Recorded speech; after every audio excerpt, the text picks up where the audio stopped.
திருவடியை வச்சின வேர்களுக்கு இருக்கின்ற வேர்களுக்கெல்லாம் பேரான வாழும் சிறப்பதையும் உண்டு உண்டு அன்னைக்கு வந்தபடி என்னைக்கு ஒரு இடத்துக்கு தான் தருவான் ஒரு குறையுமே இருக்காது முன்னாடி தந்திடவே அந்த சீமானரி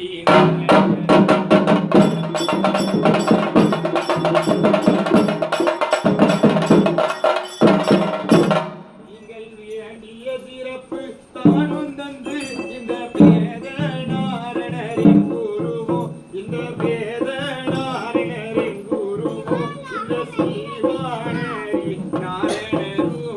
வழி நடத்தி